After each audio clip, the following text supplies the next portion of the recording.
siglo XI, finales del siglo XI, en que estaba en su apogeo las luchas entre güelfos y gibelinos, y fue en una de estas guerras entre Asís y Perugia, los habitantes de Asís que defendían el Papa, los de Perugia que defendían el emperador, en que Francisco de Asís, un joven de 22 años, fue herido y en un momento se retiró y debajo de un árbol, cuando adolorido por los golpes y la herida que tenía, se le apareció la Virgen María y le dijo que cambiara de vida. Ahí comienza la historia de Francisco de Asís, muchacho hijo de una familia rica de mercaderes de telas, la familia Bernanone, que su padre estaba orgulloso de su hijo Francisco por ser un joven apuesto, guapo, bien vestido, hijo de papá, que todas las niñas de Asís y de los alrededores se volvían locas por él. Él le complacía a todas en la medida de sus posibilidades y se reservaba a la más linda y a la más candorosa y piadosa, que era Clara, Chiara, como para en el futuro casarse con ella. Chiara sufría mucho por los devaneos amorosos de Francisco de Asís, pero desde que se le apareció la Virgen en aquella batalla, después de ser herido, cambió totalmente su vida. En lugar de tener los vestidos lujosos, él comprendió que tenía que vestirse de pobre y usó el traje más miserable de la época,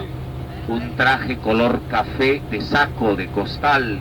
rudo totalmente, e invitó a algunos amigos a que le acompañaran para cambiar de vida y tratar de hacer algo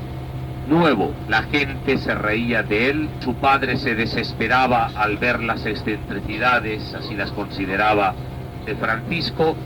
pero él se fue a la llanura de Foligno, bajo Asís, y allá con sus amigos, con un grupo de jóvenes, construyó una pequeña capilla, y ahí se reunían, ahí rezaban, y ahí predicaba lo que era la pobreza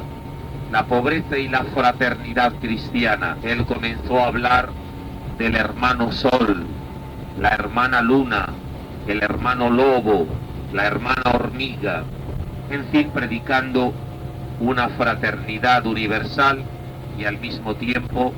tratando de llamar la atención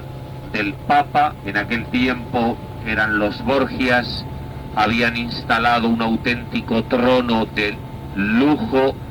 y de lujuria. No hay que escandalizarse los que sean cristianos y católicos, que en épocas de la Iglesia los papas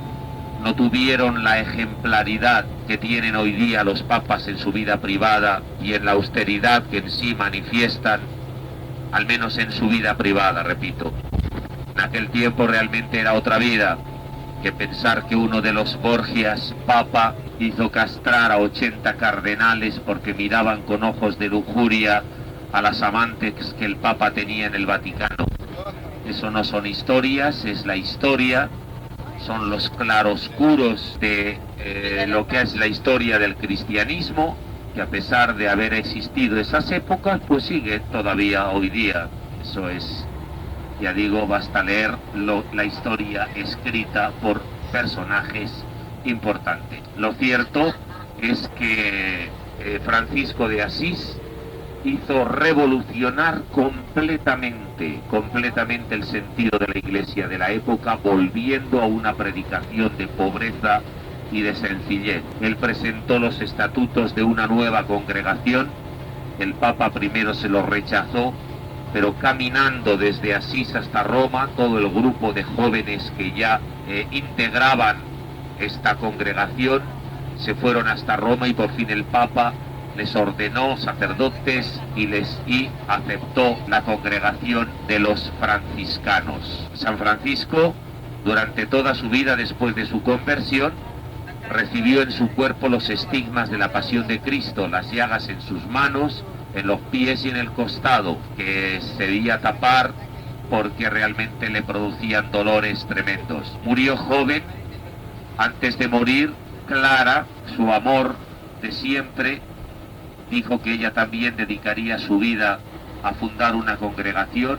y fue San Francisco de Asís el que aceptó los votos de pobreza, castidad y obediencia, el que recibió o el que cortó la cabellera en aquella época de la Edad Media. Cuando una mujer se cortaba el cabello era sinónimo que no se iba a casar nunca y que se dedicaba pues a la oración y a cualquier congregación religiosa. Y fue Francisco de Asís el que recibió los votos de Clara, que fundaría las Clarisas y que hoy día también está enterrada en Asís. Santa Clara y San Francisco de Asís son los dos santos que, repito, cambiaron completamente el sentido de una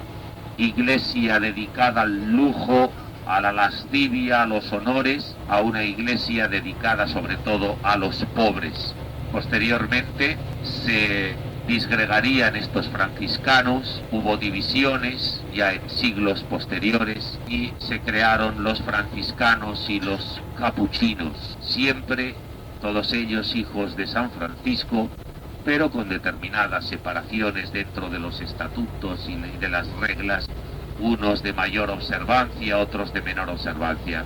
Hoy día los franciscanos siguen siendo una congregación importante dentro de la Iglesia Católica, y ahí junto a la Basílica están los franciscanos. Ahí en esa basílica tienen un seminario para jóvenes que quieren hacerse curas y franciscanos, y ahí tienen pues su iglesia principal y también el monasterio. La iglesia llamada de la Porciúncula es una iglesia que se construyó al lado de la capillita que Francisco de Asís con sus amigos construyeron con sus propias manos cuando comenzó la congregación. Ahí todavía se encuentra el rosal, los tataranietos de un rosal que San Francisco de Asís lo plantó allá en el mismo sitio de Asís, plantó un rosal, y él mismo cuenta en su historia, que luego otro santo llamado Buenaventura, San Buenaventura, él dice que de vez en cuando le venían las tentaciones de la carne. Pensaba en todas aquellas muchachitas bellas con las cuales había salido, había bailado, había cortejado en aquellas épocas de su juventud, pero le venían tentaciones tremendas, y cuando ya no soportaba las tentaciones se revolcaba, se quitaba los hábitos y se revolcaba sobre el rosal, y las espinas se le clavaban dentro y las cosas ya se tranquilizaban y se olvidaba de las tentaciones. Ya saben, maridos, el sistema que hay que hacer cuando vengan tentaciones: paramos delante de un rosal y todos a revolcarse por ahí. Verán que pronto se apaciguan todos los ánimos.